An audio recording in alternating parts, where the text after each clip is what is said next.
Hello, family. I'm Janaya Future Khan, and this is Dark Woke.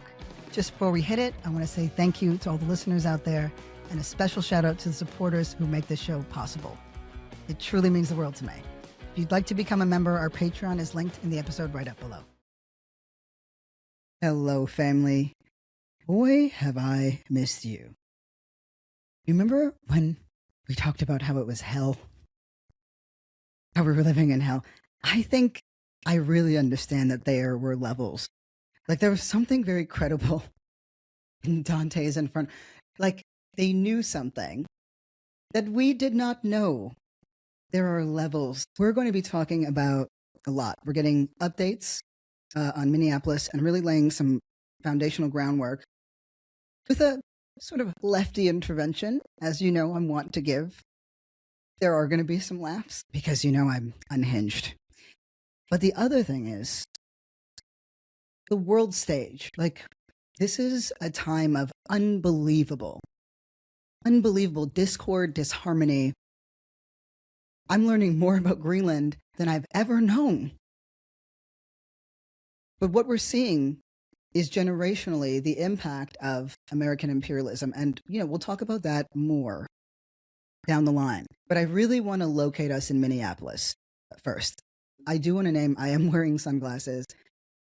I did a bad where I did too much output and not enough input, and now I have not great blood sugar, so your boy's dizzy, but only temporarily.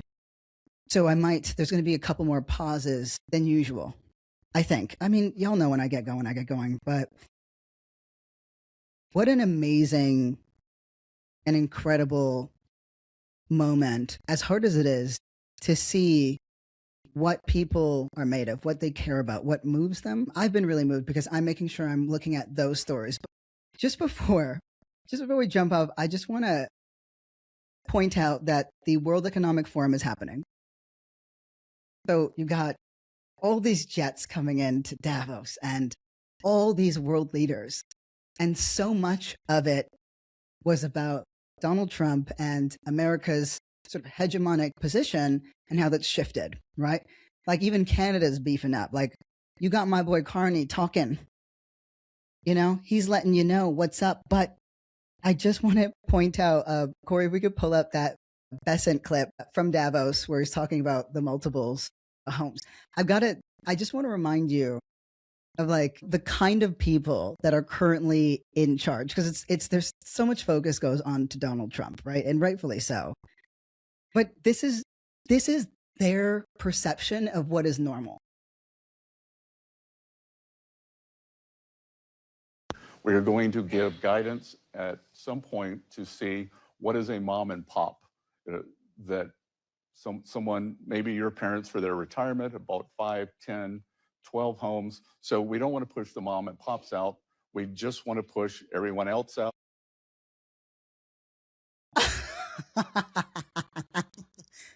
5, 10, 12 homes. Parents are looking to retire. You know, you want to get 5, 10, 12 homes. Is Lucille Bluth running our government? What's that line that about, what's one banana? It's one banana, Michael. How much could it cost? $10? Is he nuts? We are talking about Americans starving right now, like, cannot pay their bills. They're forking up money to cover Trump's tariffs, right? We're forking up money to cover the ICE budget. We're covering the spread that billionaire tax cuts made. There are corporations that have more rights in this country, in America, than any citizen. And that was something that we used to talk about all the time. We used to talk about the rights of corporations and be disgusted by it. We were very vocal about those things. And again, we already know so much of this. It's about going back to the recipes, back to the things that we know work, back to a stronger power analysis that corrects some of what we discussed last week, right? Some of this obsession with controlling language, right? It's not even generating language. We need discourse, but it's not about that anymore. It's just about controlling what other people say. And I get it, right? There's something that makes you feel like control. But I've been thinking about that because I'm like, I can't imagine what your perception of it's like, yeah, I made some chicken and rice and broccoli, and then I bought 6 homes. What are you talking about? This is the treasurer of America currently. Before we jump in though, I want to address something. Okay? Because this has been driving me nuts, and I've had a few friends, and bless them, right? Bless their little hearts. They hit me up and be like, hey, I've been seeing that there's the Black Panthers in Minneapolis. What do you think? Isn't that good? And then I look and it's these videos of like all these Black men largely, right? And there's usually like one Black woman with a semi-picked afro, fists up. And of course, I've seen this before, but you know what? Why don't I let these guys do the talking? Because I understand, right? In this time of massive mobilization, protests happening everywhere, and then you see this image, right? And I mean, boy, does our skin shine, right? And you think, okay, this looks like something. Corey, why don't we pull up that clip? Why don't we look at what it actually is, right? These Black Panthers. Our stance is, for illegals, we're not going to step in front of that. That's not our fight. That has nothing to do with us. We're not going to step into that fight and going through the community defending somebody that we didn't even want to be here. You know what I mean? We got brought over here. We didn't want to be here. And this is a problem we've had since our shackled feet have hit the soil. So we've always had the SWAT teams coming in our communities, doing whatever they're doing. And sometimes, yes, they do pick up the wrong people, things of that nature. This is the same situation. It's just got a different name. It's a raid. It's just a different name. And so, yeah, we're not in that fight. But as far as our other brown folks and things like that, we do stand up and defend, the citizens and the poor and the things like that. Listen, let me tell you something. And these guys, it's not just them. It's like there are images of these people everywhere. I don't know who these people are. Let me just be clear. There is no Black Panther Party in America currently. It does not exist. First of all, Black Panthers read books. That was part of their political education. Before you could become an organizer, you had to read Fanon. Most of the folks there truly only grasped a little bit, but in reading Wretched of the Earth, you immediately understood yourself to be part of the human condition and part of the global crusade for justice, right? You talk about Algeria, you're talking about France, you're talking about America, you're talking about Europe, you're talking about the global struggle. That's why so many Panthers ended up, honestly, becoming citizens across the continent and other places in the world. They were deeply invested in American imperialism. More than that, even the term illegals. But I have some questions because, first of all, these are feds. Because do Black men just have leather vests sitting in their closets? Like all of them, just ready to go. Where'd the berets come from? And they're studded. Did you get them from Claire's? This is pageantry. This is why we need talent shows. This is exactly why we need talent shows for adults, because they needed some attention and we could have given it to them, right? Like where they're like, this is my gun, and everybody claps. And we say, wow, this is so great. Everything about what he said, how he said it, is so antithetical to anything that Black Panthers stood for. It's almost disrespectful. But the thing to note, though, these guys, a version of them comes out every single time. I look for the signs. So we're already seeing, on a more secret end, the funders, the organizers, the helpers, right, who are trying to figure out how to frame this thing. As you know, we're on the A side over there, right? And it's moving along really beautifully. Because before you can have a political revolution, we need an artistic one. We need to remind people that this isn't some political ideology versus another political ideology. This is about believing in, fighting for our way of life, the things that make life worth living. That's what this is about. And then we usher in this new political movement. But part of that is saying, these are our folks. No more identitarian nonsense. Do you know what I mean? But this gets me because to even use the term illegals, right? That belongs on a comedy stage, as you know. But in this climate, oh, that's not our fight. Well, you're not a Black Panther. You're not even you're not a freedom fighter. You're not an activist. You wanted to play dress up and get some attention, and you did that. But what I enjoy about this is, what did I say? Right? What did we discuss? What do you already know? There's a void. Black activation points in America are essential for actual movement progress, right? Where we actually build power versus just talking about it. It's currently a sleeping giant in America, but this is one of the things, because the void is there, you have charlatans who enter it and then they play and make believe and they have the way their little flags. It's really, really cute. And they get dressed up in what they think is their little military wear and they come out in their little leather. And where's the leather budget coming from? I would like to know. I would like some pants, perhaps, pleather or something, because it gets hot in there. But this is something where I'm like, yeah, it's pageantry. It's a pageant show. And you know what? Great, because somewhere along the line, the KKK lost that. They just stopped dressing up. So it's nice to know that some people are still moved by acting. I appreciate it, but it is, to me, a very clear sign that everything is progressing as it ought to under these conditions, which are pretty hideous, right? I'm not interested in the gotchas, right? Now everyday Americans are learning what it feels like to be Black. Are we not past this? There's no gotcha. We got, right? It's time for the get back. And so the political education that happens needs to happen in our broad tent. It's not going to happen online. It's not going to happen from the endless content that people are now incentivized to just put out. It's anything that's going to get your attention, anything that is hyperbolic, anything that positions themselves as an authority. I would just say, use your judgment, because I think a lot of people want to do good work. I would like to uplift the people who are, and to remind you of what that looks like. But this is something that got me. Okay. Because, we got Keith Ellison. This is, the AG of Minnesota. And the Justice Department is obviously going to subpoena him for a criminal investigation of state and local officials. Like, it's just a larger criminal investigation. And a big part of the reason is now ICE in Minnesota they're finding themselves at odds with the police. Why don't we run that clip? This juxtaposition is wild, by the way.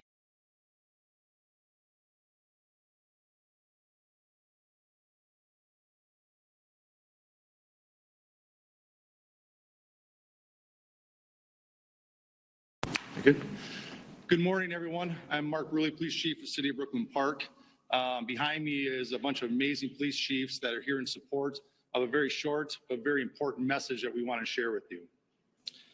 What you won't hear from any of us today is rhetoric of abolish ICE or that there shouldn't be immigration enforcement.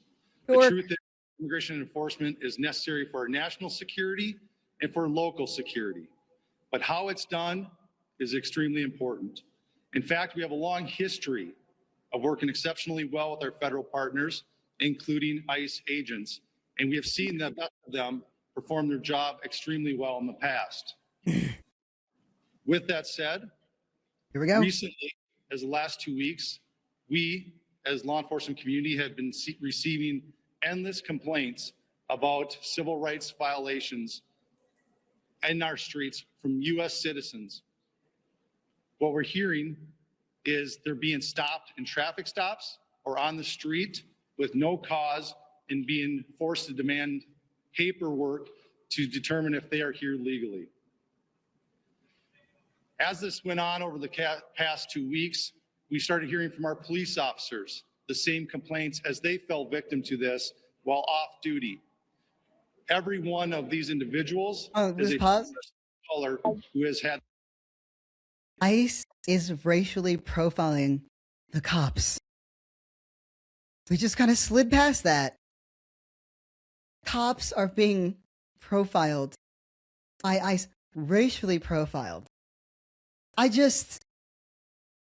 What level of inception is this? I didn't know they knew those words. I didn't know that they knew that racial and profiling could work together. I thought something happened where it was like a positive and a positive, or a negative and a negative. They just repel each other. I didn't know that they can string those two words together, because anytime we've discussed it, it just evaporates in midair. There's no comprehension. It just,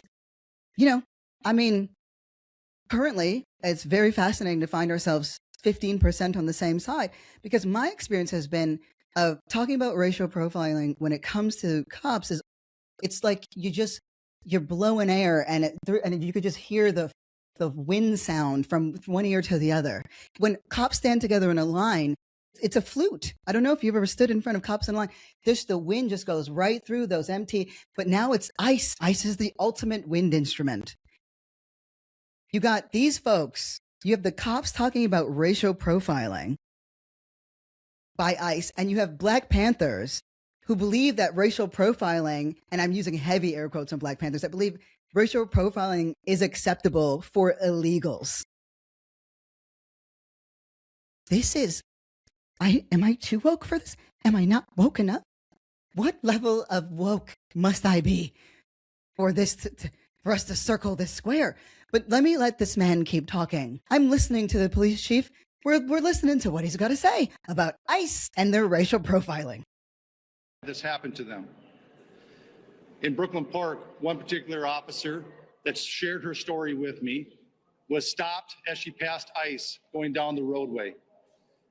When they boxed her in, they demanded her paperwork, of which she's a U.S. citizen and clearly would not have any paperwork. When she became concerned about the rhetoric and the way she was being treated, she pulled out her phone. In an attempt to record the incident, the phone was knocked out of her hands, preventing her from recording it. The officer had their guns drawn during this interaction. And after the officer became so concerned, they were forced to identify themselves as a Brooklyn Park police officer in hopes of slowing the incident and de-escalating the incident down. The agents then immediately left after hearing this, making no other comments, no other apologies, just got in their vehicles and left. I wish I could tell you that this was an isolated incident. In fact, many of the chiefs standing behind me have similar incidents with their off-duty officers. This isn't just important because it happened to off-duty police officers, but what it did do is we know that our officers know what the Constitution is, they know what right and wrong is, and they know when people are being targeted, and that's what they were. If it is happening to our officers, it pains me to think of how many of our community members are falling victim to this every day. Oh my. I'm just going to say, it's like, I don't actually have words. I don't know English. Like, c'est vraiment ugly. C'est vraiment scary. Just, what is so stupid? How, and yet, here we fucking are. The cops are being racially profiled by ICE. They're getting pulled out of the car. They're getting guns drawn on them. And then they're just getting nothing. They walk away. No due process, nothing. They just walk away and they get back in their cars.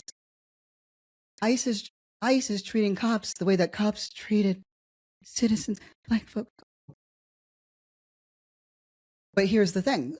I'm not interested in the gotcha, right? I've seen a lot of, lefty types, and fair, right? Fair game, Oh, and the liberals are going to use this to whitewash. I don't even want to hear that term anymore. I don't know that we understand that this is the coalition. Coalitions are temporary. They don't require long-term commitments in any way, shape, or form. If ICE is the most immediate threat, right?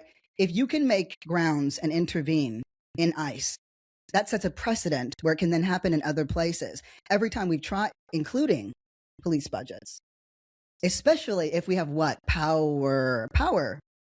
And the folks in Minneapolis are doing everything they can in winter weather in pretty hideous conditions to make that happen. There's a massive strike on the horizon.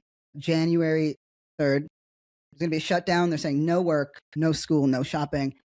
Again, this isn't the time to ask about viability or This is the spontaneous work that matters. But anyone that is positioning themselves, and this is to anyone listening that is positioning themselves as as Black Lives Matter or the Black Panther Party, they're made up in that place. BLM Minneapolis truly was one of the most gifted chapters that existed. Those organizers are still very gifted, but we don't have leadership yet. And that actually is a good thing, because in that, spontaneous actions, local unions, strikes, these things build solidarity, and leaders emerge from that. So you have leaders who are helping to shape a larger national thing with national activations, whatever, right? Build that broad tent out. But this spontaneous work, remember, local organizing changes the national discourse, right? So who's part of this strike? Well, the list keeps growing, right? We've got the Amalgamated Transit Union, CWA Local. We have the St. Paul Federation of Educators, right? The Minneapolis Federation of Educators. Listen to the educators.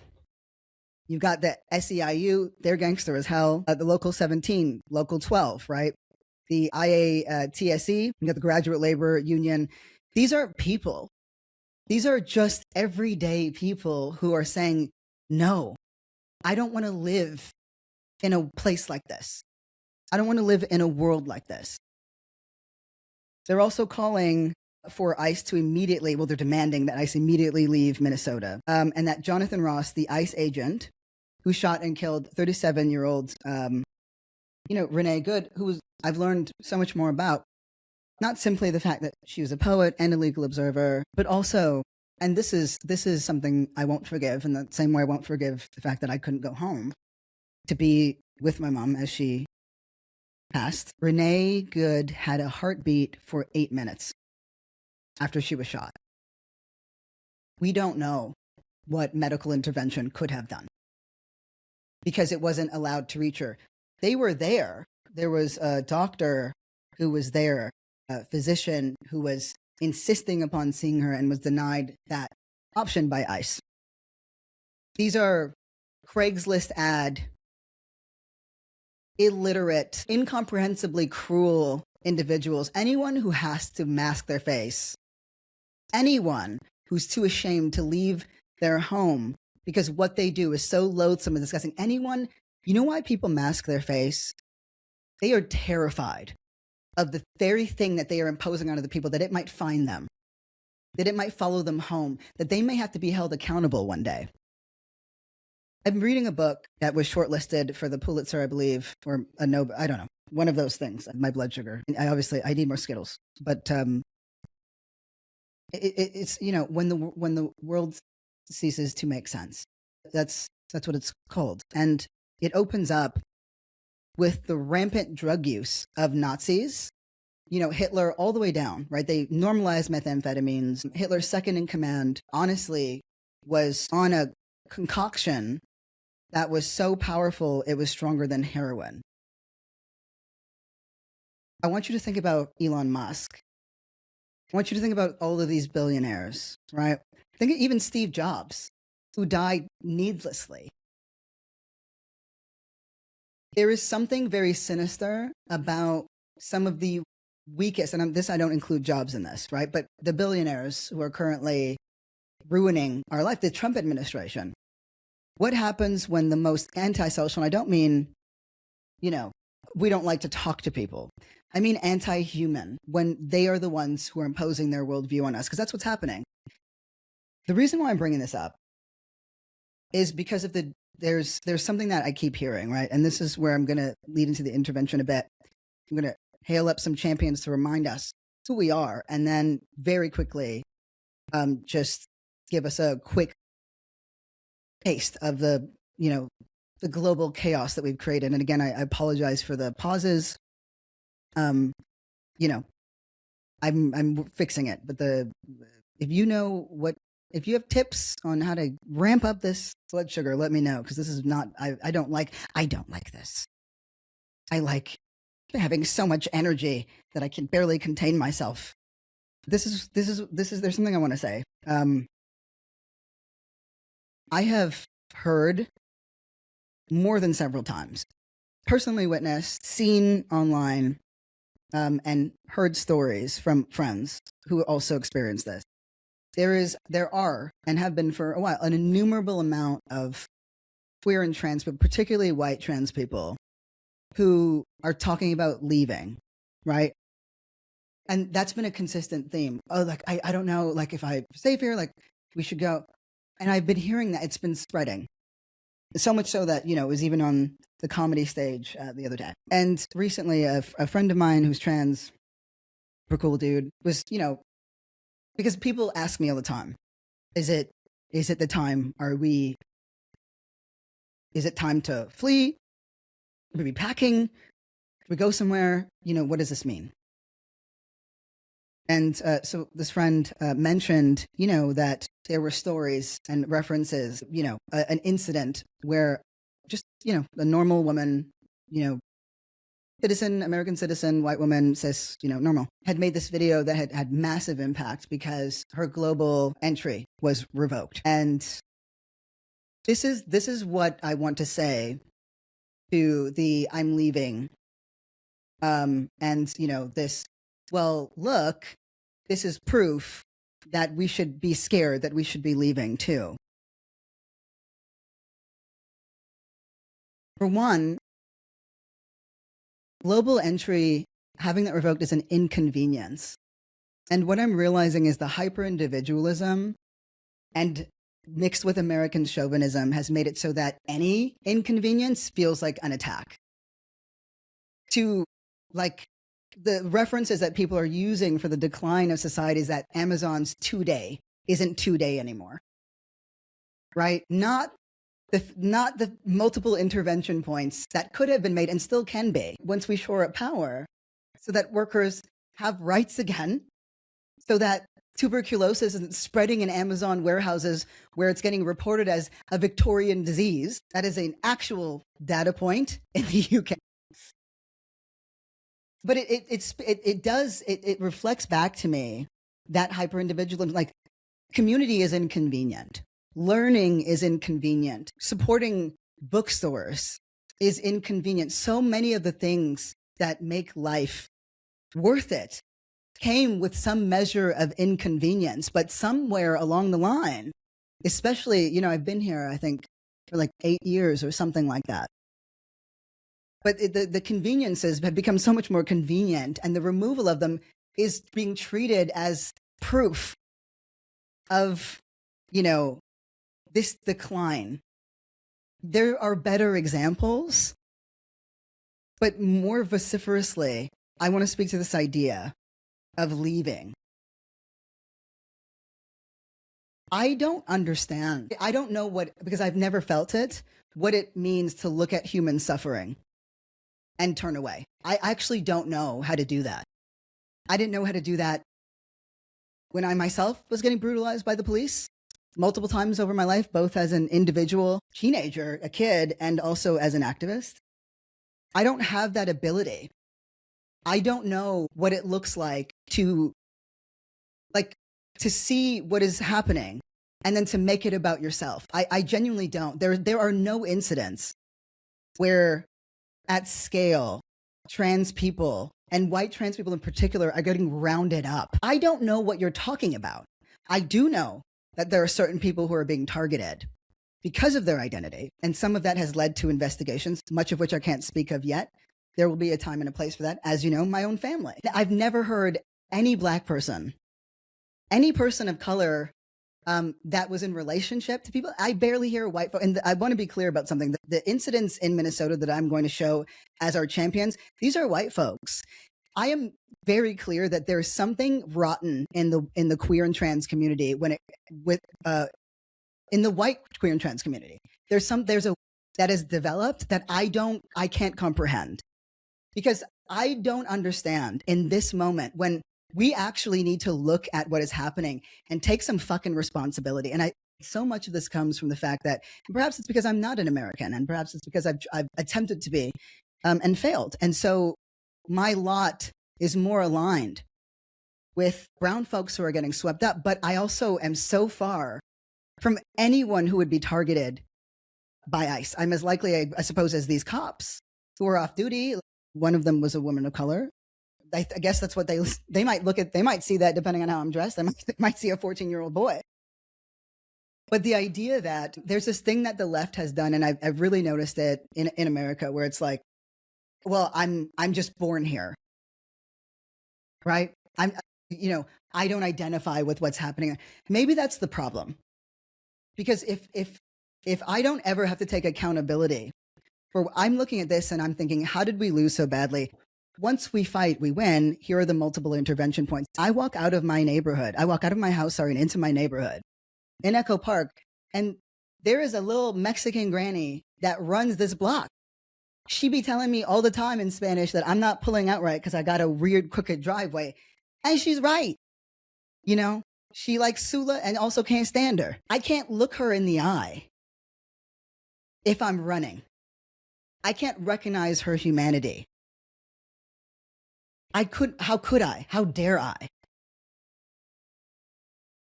This is happening, yes, because what we're seeing is objectively evil, but also because we didn't do our job.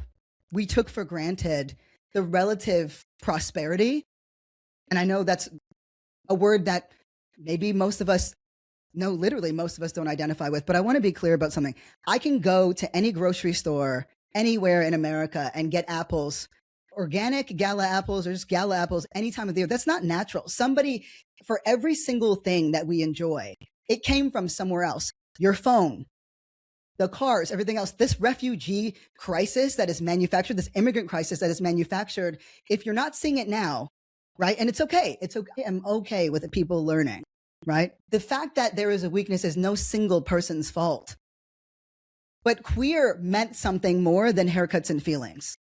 It meant a body politic. It meant accountability and responsibility. It meant building power as we critiqued it, not sitting back and being a spectator and saying, I'm not responsible for this. Because inaction is, we could win. We could win everything. Well, we should try, at the very least. If what we're seeing with the right consolidation of their power, right? Look what they can do. If Trump wanted to right now, and this is a scathing indictment of this administration, he could give free healthcare to everybody in this country right now. He has shored up enough power to do so. In his first 2 weeks, Mamdani creates universal childcare. We could win. So to anyone out there, it's okay to feel fear.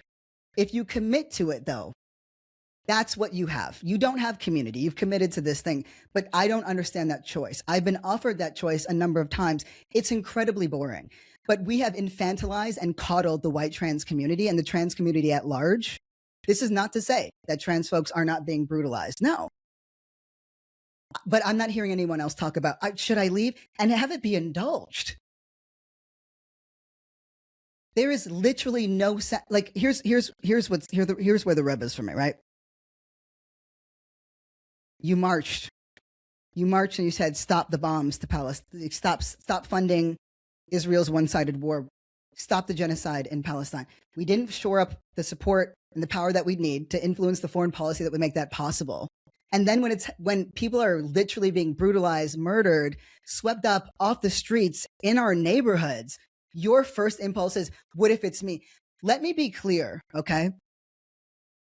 I don't know, because I've never experienced this, what it means to prioritize your imagination over the lives of other people. Because it is imagined.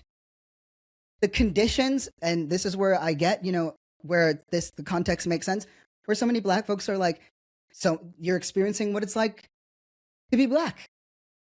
They said it in 2020, they'll say it forever, and then we'll die, right? But there's some truth, there's a measure of truth in that. We weren't fragile before.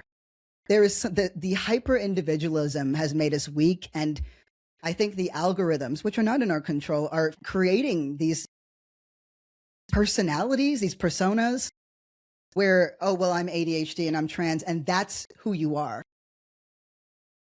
That's not what I am.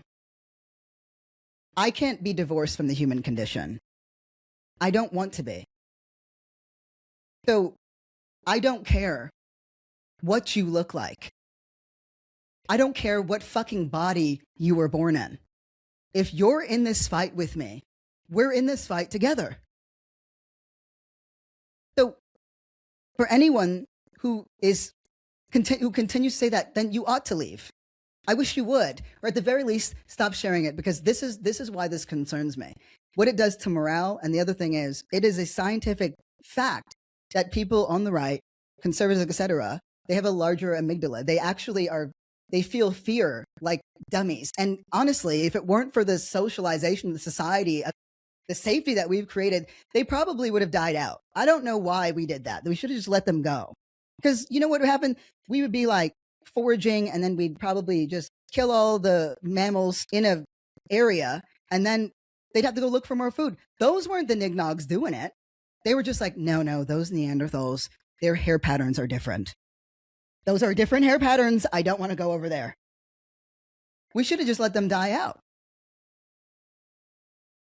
But there is something sinister about prioritizing your imagined suffering over the actual suffering of other people. That you could energetically and enthusiastically march while taking no ownership for what was happening in Palestine and what is happening in Palestine as an American. And then see it happening literally in your neighborhoods, and your first impulse is, I matter the most. Nothing's happening to me yet, but it could. Or that minor inconvenience. And the thing is I'm actually a huge champion at this point of inconvenience. Even as I'm furious that my body is like, we need some sugar. I'm inconvenienced, but it's forcing me to be mindful. Community is inconvenient. People are inconvenient. You think I like meetings? Have you met me? I am incredibly off-putting, but I'll just, I'll wrap here with this. Some of you have heard this perhaps, but I had in my old home, I had a contractor, this wonderful man, Chico, who, was undocumented and not exactly ICE might identify because his aesthetic is very Americanized. He's incredible. He's fluent, unaccented, and it amazes me because with ICE, over the 4 years that we knew each other, we maybe spoke for several minutes each time we saw each other, right? Yeah. So this is what's happening. I'm going to grab this part, for labor parts. Does this price work? Yeah, of course. Boom, done. He comes, he goes. It was great. We spoke for 2 hours when I asked him if his family was safe. And he still has to go to Home Hardware, where they were hanging around here in Los Angeles. And, in that conversation, I learned so much about his family, about his desires, his hopes, and his ambitions, and his need to sort of stay here to see his youngest kids through their final years of college, which, what a magnificent thing. He built an entire life. You think he could ever talk about leaving? He can't. But I'm glad that some of you can, but fear doesn't motivate those on the left. So what I would ask is, if you can't confront it, at least shut the fuck up about it and go. But that, I don't know what that is, but it has become so normalized. And I promise you, it is a cancer on the left. I rarely take such a hard line, but this one requires it. Especially if we can't see the impact of our lack of power, that when they have all the power that they need, look at the devastation America wreaks on the world. I didn't even know people lived in Greenland. Did you?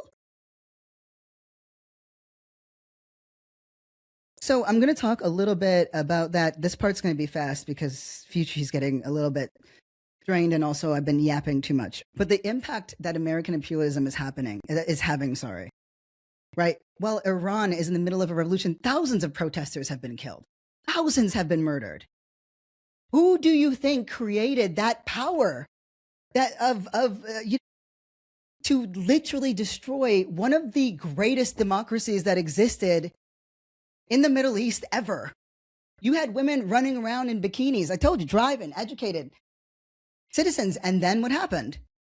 America landed on their shores, fucked up their shit, put an extremist in power, denied the results of an election. What's happening in Venezuela right now? If we can't see, if we do not feel some sense of responsibility, some accountability for what is happening in the world, you're not a leftist. It's okay. You don't have to. You're just not a leftist. You're not an activist. If that's what the queer community is, then I guess I'm not a part of it anymore. Everything else is going to be positive after today's episode. But this is something that needed to be intervened with because it is part of that hyper individualism that scares me so much. And it's not a reflection of who we are. So I would like to show you just really quickly a couple of clips about who we are. Corey, if we can start out with the gentleman who is not an activist, the last one I sent you, he's not an activist. This is who our champions are. And I'm not interested in identitarianism. Our champions are revealing themselves and have yet to be revealed. I can't explain how moved and humbled I am and moved to action I am by the bravery and courage and dedication of just everyday regular people. And I think that's what I'm saying. I'm not interested in activism in the traditional sense. I'm not interested in the queer as activists because it's not anymore, but regular people, I think that's where I belong. I'm not interested in my identity. It is not the most important thing. And I am not the most important thing. And if we can actually accept and embrace that culturally, we win. This is nuts. This is fucking, yeah, and you're right in the middle of this shit. What the fuck is going on, dude? This is insane. Have you ever gone out to these sort of things before? Never. I've never protested in my life. My brother's here. He does it all the time. I've never. Like I said, I'm far enough away, but close enough, and I'm sitting in my cushy house and look at shit and get mad, and they're just trying to fucking scare people, and but why shoot people? You know what really pisses me off is the fact that they detain people, cuff them, and then still beat the shit out of them. They tell you it's immigrants, only immigrants. It's fucking anybody. I have friends that got detained, and all they were doing was fucking driving home from work. What the fuck? Sounds like you don't fit the definition of the... No, and I'm not fucking paid to be here like everybody fucking says. What the fuck is that? I gotta work in the goddamn morning, just like everybody else. I'm just here trying to... I love him. Dude. We're all human beings here. I don't give a shit who you are, where you came from, what color you are. It doesn't fucking matter. This is wrong. Honestly, yeah. That's who I'm tying my lot in life to. That. Don't get me wrong. You guys know I have the plan. We have to confront the racism, the thing nobody wants to talk about. And I can't stand it. And we will address the sins. We will address the sins of America, right? Because we don't have a choice. We can't do this thing. This is why we have to model the very thing that we believe in, which is free expression, free speech, the ability to have some kind of quality of life. I'm only going to play a very brief clip of this guy, Will Stansel. I just want to explain to you that this is a guy that irks people on the internet, right? He just drives most of us crazy. But he's right when he's right, and he's somebody I 100% see as a person in this fight, right? But I didn't know he got down like this. Like, it's to the point where people are like, okay, no, ceasefire on Will Stansel. Ceasefire on Will Stansel right now. Lefties, black folks, we're just like, ceasefire, because look at what he's doing. So he's been antagonized by ICE, and he decided that he wasn't going to let them run him. Can we just pull up a little bit of Will Stansel? That's him honking at ICE.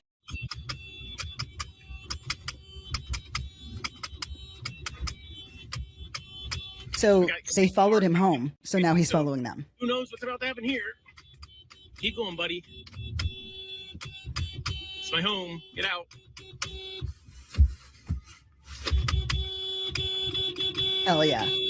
All right. We got our Will. And this goes on for a while. I'm going to tell you something. They underestimated what a Will Stansel could do in his Honda Fit, right? Because it never occurred to ICE, right? It never occurred to ICE that somebody could be this annoying. We can be. Look how we treat each other. The only crime that the trans community has ever committed is being fucking annoying. Imagine if we actually took our talents where they were most useful, antagonizing the actual power structure instead of each other. Like, this is Will Stancil. Some made Will put down his data points and put down his gourmet hot dog and take action. And he did. And he did. And these random young gunners, these little white boys, let's just play this real quick. In Minneapolis.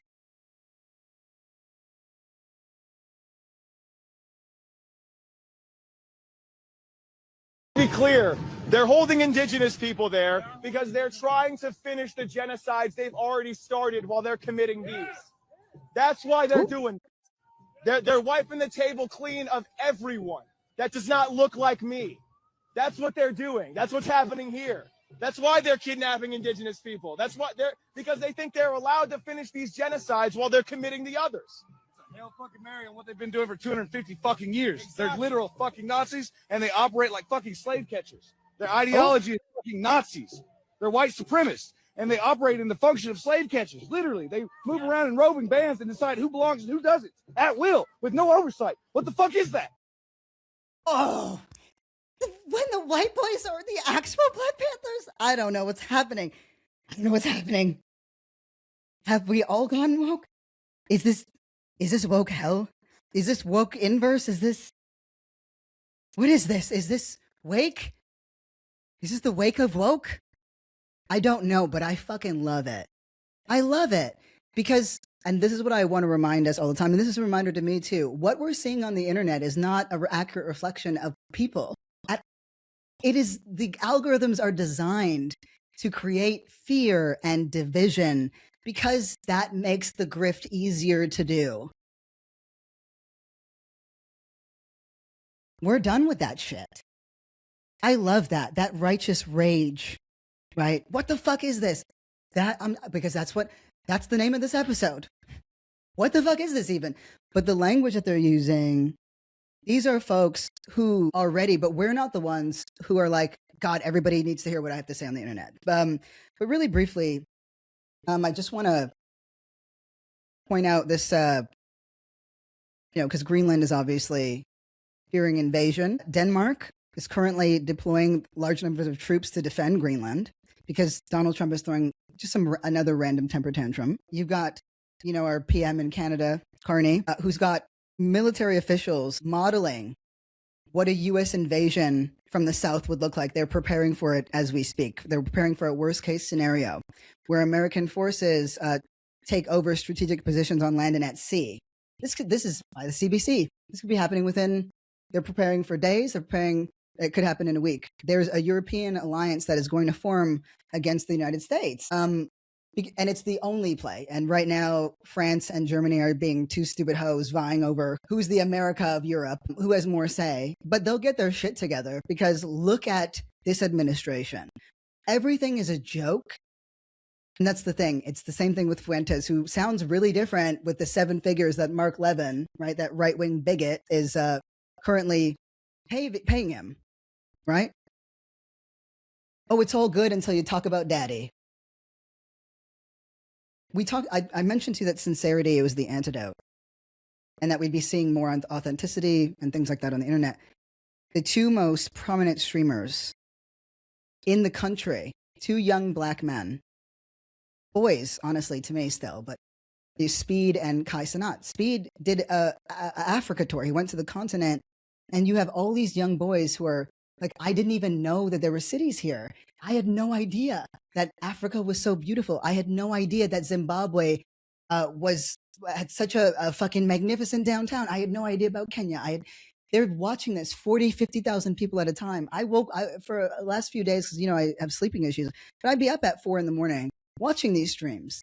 And he's just zipping through all of them. Kai Cenat, the #1 goof on the internet. And, I don't mean that I mean, that's literally, they're incentivized to just act like fools. Has stopped streaming and now is only uploading content where he is teaching himself how to read more efficiently, more articulately. You know, Doechii, who came up in Aiden Ross's mouth, one of the streamers from Kick who put on Donald Trump, was personally thanked on the stage at Trump's inauguration, right? Came for Doechii. It blew back on him. And now Doechii is saying, hey, Kai, check out Toni Morrison. She really helps you express yourself beautifully. There's something that happens, right? You can act that fool. If you have something inside of you, there's a person inside of you. You can act a fool as long as you know that the adults and the grown-ups and other people are doing meaningful work, important work. But when you look out and there's nothing, it forces you to look within. This is what we have to do on the left. And that's when you realize that your life needs meaning. We need purpose. We need people. And that requires caring. And for the past 6-7 years, caring has been cringe. Well, that's done now. I fucking care. I care so much. I care so much. I care so much. So fucking much. I would love to see us talking about Iran more. And I'm going to, because to be honest, so much of Khamenei's strategy has been modeled. That is part of what the Trump administration is modeling. But you know what? I'll talk more about that tomorrow. And I'm going to play actually some of the clips tomorrow for what's happening in the World Economic Forum in Davos and some of the responses in Greenland, a couple of which have annoyed me because America, its public facing, has never been a reflection of Americans. And I actually feel protective of the folks that I know, because what people are not seeing is that Americans themselves are being held hostage. Some tighten the ropes themselves because they're fucking stupid, and that's okay. Or they're hurting, and that's okay. We don't need to make anybody smaller. We need to make our story so big, so compelling, so irresistible that everybody, why wouldn't you want to be a part of it? It is exactly what happened. And I'll end here. When fucking Benjamin Franklin kept sending all of these white men out to, indigenous territory, to gain insight, to shore up their, come back and figure out their military position so they could take over and annex the land. Those guys stopped coming back. They stopped coming back. This is in his letters. They stopped coming back. He had to stop sending them because once they walked into a way of life that actually made sense, that gave you purpose, community care, art, expression, the things that make life worthwhile, why would they ever return back to this bullshit? The one thing that, because the boys, they love to argue with me and I love to argue with them. We actually have a great time. I love the men's. But every time I ask them, this, that they're committed to a certain way of life is clear. But are you happy? They lose their fucking shit. Because then the natural question is, why are you so committed to something that doesn't even make you happy? It's absurd when it's reflected back in the simplest of terms. We actually speak from that place better than anyone else if we can just let go of the rhetoric. The rhetoric made us feel safe, but it didn't give us what we need, and it still doesn't. We need to know it. Every now and again, you got to drop, we live in an imperialist, white supremacist, capitalist, Christian, heteropatriarchy, right? But more often than not, the more impactful thing is what makes you happy, and are you getting it now? That's sincerity is the antidote to fascism. I don't love that, y'all. I'm like, bah, bah, bah. I would love to throw some punches and let that be the end of it. And as I'm reading this book, and I gotta jump off as soon as because this is the book. I'm saying it happened in the book. It happened in the book, okay? In the book. I am not saying. They hung those Nazis, and they hung their leaders in America. They gave them compensation and land, right? More. And we have been paying for those concessions. They gave them power in the Electoral College. We've been paying for those concessions ever since. And again, we're just a concession stand. We're a concession stand for fucking racists. We're a concession stand for the fuggliest skanks in America. And we still are. I'm just saying, in one instance, they were dealt with and in the other, they were enabled. And until we actually treat racists the way they deserve, which is to be completely ostracized and mocked, but only in our spaces, because the most impactful thing we do is render them completely fucking irrelevant. And we do that by telling a better story than they ever could, because they belong alone. That's what they chose. That's why I like that little redneck, hillbilly, buttfuck, whatever town that they created where they all got scurvy and polio and shit. 2 years, the illiteracy rate's going to be 0. And they will leave. They will leave. Or they'll say, it's really not my fucking business, because I believe that you can believe whatever the fuck you want. Kwame Ture said, if the white man wants to lynch me, that's his problem. If he has the power to lynch me, that's my problem. Well, we're all on the block now, and they have the power. I'm not helping them by stepping towards the fucking rope. I'd ask all of us, right, to think about what it would look like to feel powerful for once in our fucking lives, to really feel like everything was possible. That's what brought you here. That's what brought you to this work, and that's what's kept you alive. Don't lose it. And when somebody else is talking that fear, reflect it back to them. And I hope they see it. But for us, we stay the course. I look at every awful thing that's happening in the world, and I don't turn away. I don't turn away. Because, well, then I accept it. And I can't do that. There were too many people who didn't turn away from me. And I'm going to spend the rest of my life paying that debt back. So with that, I love you all very much. I believe in you completely. Don't ever let go of your silly little projects, right? Because that's how we dismiss our stuff. Don't ever let go of that. Remember that movement started with Facebook posts or less.